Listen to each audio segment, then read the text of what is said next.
और प्रतापपुरी जी मौन है। मौन है तो भी चले उन जनता का जो शोषण कर रहे हैं उनके साथ में नजर आ रहे हैं।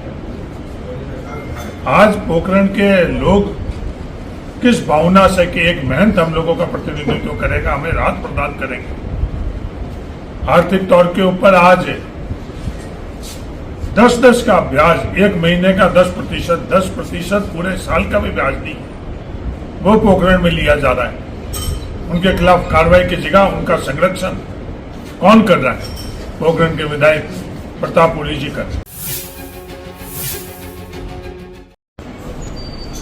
नहीं तो सरकार नजर आ रही है, नहीं प्रशासन नजर आ रहा है। आजादी के बाद में सबसे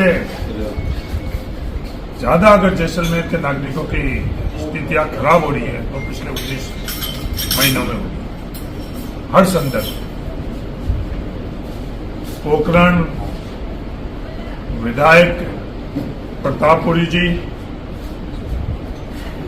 का ये 19 महीने का कार्यकाल जैसलमेर की जनता के लिए, पोखरण की जनता के लिए राहत की जगह बोझ नजर आ रहा है। डिजायरों के लिए नहीं आए, डिजायरों के संदर्भ में जो आपस में विवाद है वो क्या अंकित करता है? एक विधायक का कार्य सिर्फ डिजायर है। विधायक का कार्य है किसी के साथ अन्याय नहीं हो, राहत पहुंचाना। राहत पहुंचाने की जगह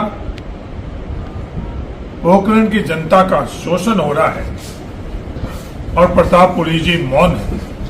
मौन है तो भी चले उन जनता का जो शोषण कर रहे हैं उनके साथ में नजर आ रहे हैं।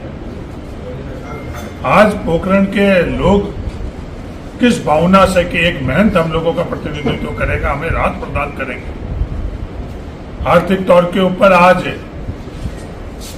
10-10 का ब्याज, एक महीने का 10% पूरे साल का भी ब्याज नहीं, वो पोखरण में लिया जा रहा है। उनके खिलाफ कार्रवाई की जगह उनका संरक्षण कौन कर रहा है? पोखरण के विधायक प्रतापपुरी जी कर। सर बीते दिनों देखा जाए तो जैसलमेर के कलेक्टर और जो है पोखरण है, ये पोखरण के अंदर जो ईओ के क्षेत्र अधिकार नहीं होते हुए भी जो पट्टे दिए गए हैं वो किनको दिए गए? पूरी जनता अच्छी तरह से जानती है। बिल्कुल गलत तरीके से ईओ ने पट्टे दिए, एक बीघा के पट्टे दिए, क्या उनके क्षेत्राधिकार में? सबसे बड़ा सवाल ये उठता है कि जैसलमेर के अंदर प्रशासन और सरकार नाम की कोई चीज है क्या?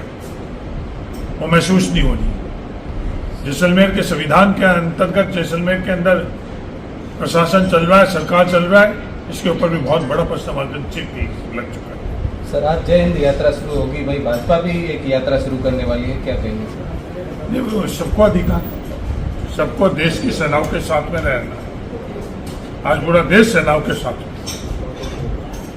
पर सेना को जब आवश्यकता पड़ी तब उनके साथ में कौन खड़ा रहा और किसने उनको रोका, किसका क्या रवैया रहा, यह आज देश का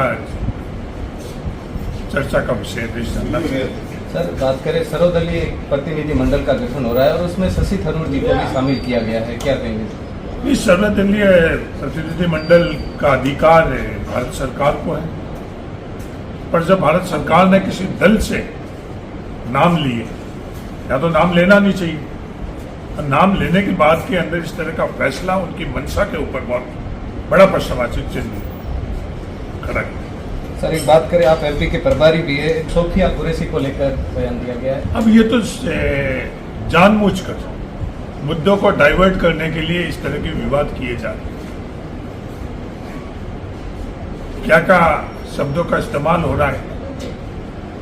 सुप्रीम कोर्ट चिंतित है, पूरा देश चिंतित है, पर भारतीय जनता पार्टी और नरेंद्र मोदी जी को इस देश की भावनाओं से कोई लेना देना नहीं।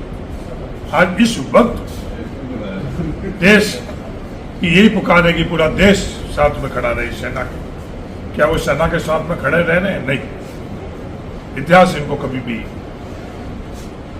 इस तरह से याद करेगा कि जब आवश्यकता नहीं, सेना को पूरा देश खड़ा रहा, पर यह सत्ता के अहंकार से भारतीय सेना के साथ में खड़े नहीं। सर सीज फायर को लेकर क्या मानते हैं? सीज फायर का अधिकार है, भारत सरकार का अधिकार है, ये भारत सरकार को करना पड़ेगा।